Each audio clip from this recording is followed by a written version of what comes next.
Hello everyone! Welcome to Joy's Kitchen. For tonight dinner, magluluto tayo ng chicken sotanghon. So, ayan po ang ating dinner for tonight. Chicken sotanghon. So, tara, umpisahan na natin. First thing, maglaga muna tayo ng itlog. Ang bacon, gagamitin natin sa panggisa.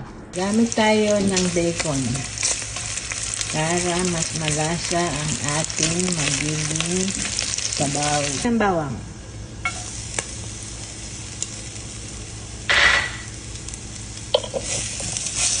Sunod naman natin ang sibuyas.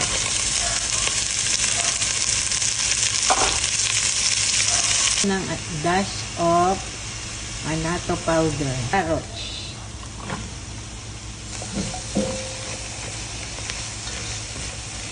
1 tablespoon of salt. Half teaspoon of black pepper. 1 tablespoon of chicken bouillon. 4 cups of water. Keep stirring. Takpan at takuluan. Natin after 15 minutes. Isahog natin ang ating hinimay na rotisserie chicken po ang gagamitin natin. Meron tayong rotisserie chicken. Isot ang noodles. Lagay natin mga tatlo.